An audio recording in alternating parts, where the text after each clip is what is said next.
André Frassa pour le groupe Les Républicains. N'en rajoutez pas, la coupe est pleine. Merci, Monsieur le Président. Ma question s'adresse à Monsieur le ministre de l'Europe et des Affaires étrangères. Monsieur le ministre, depuis plus de 30 ans, le conflit qui ensanglante la région du Kivu et plus largement l'Est de la RDC ne cesse de préoccuper la communauté internationale sans pour autant qu'elle prenne une position claire et sans ambiguïté. À chaque action des milices, à chaque drame, une condamnation, un soutien et rien de plus.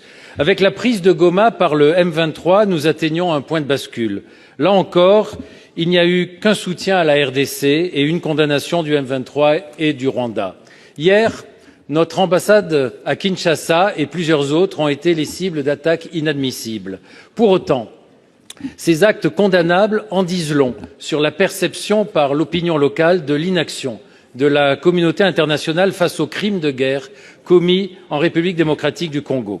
Alors, n'est-il pas temps, Monsieur le ministre, d'aller au cœur et au fond du problème, c'est-à-dire de prendre enfin des sanctions ciblées contre le M23 et surtout contre les deux pays qui le soutiennent et l'arment depuis bien trop longtemps, à savoir l'Ouganda et le Rwanda? Monsieur le ministre de l'Europe et des Affaires étrangères, pour répondre à la question, Monsieur Barrot.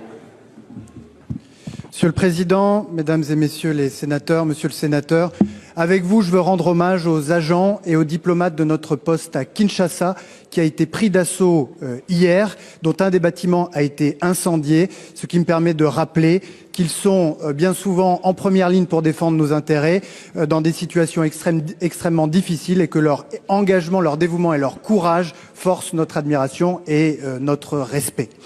S'agissant des événements que vous évoquez à l'est de la République démocratique du Congo, la France condamne fermement l'offensive menée par le M23 et soutenue par les forces armées rwandaises.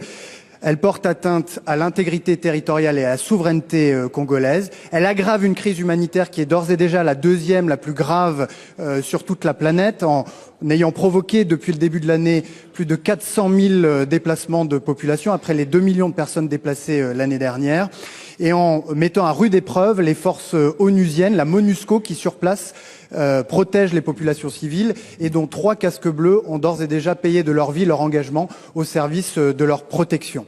Dans ce contexte, la France se mobilise. Le président de la République, ces derniers jours, s'est entretenu avec les 2 chefs d'État ainsi qu'un certain nombre d'autres dans la région pour créer les conditions du rétablissement du dialogue. Au Conseil de sécurité des Nations Unies, nous avons soutenu la République démocratique du Congo dans sa demande d'organiser 2 réunions d'urgence et nous avons porté une déclaration dans laquelle les agissements du M23 soutenus par les forces armées rwandaises sont condamnés ouvertement et sans aucune forme d'ambiguïté. Et avant-hier à Bruxelles, c'est sous notre impulsion que la haute représentante de l'Union européenne a à son tour condamné cette offensive et appelé à un cessez-le-feu immédiat.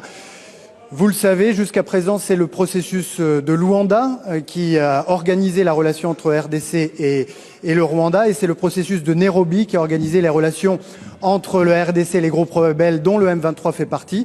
Ce sont des médiations qui auraient dû porter des fruits et qu'il faut continuer de soutenir, mais en tout état de cause, c'est par le dialogue et par la diplomatie que une solution sera trouvée à l'escalade à l'est de RDC, et à plus long terme, c'est en s'attaquant aux causes profondes du conflit, qui sont des causes de nature économique, de nature minière, que la région pourra retrouver la paix, la stabilité et la prospérité. Monsieur Frassa. Monsieur le ministre, on condamne, mais il manque l'essentiel. C'est-à-dire que, rien que pour vous rappeler, l'Union européenne finance à hauteur de 20 millions l'armée rwandaise pour intervenir au Mozambique, sans aucune garantie ni aucun contrôle que ce financement n'aille pas ailleurs.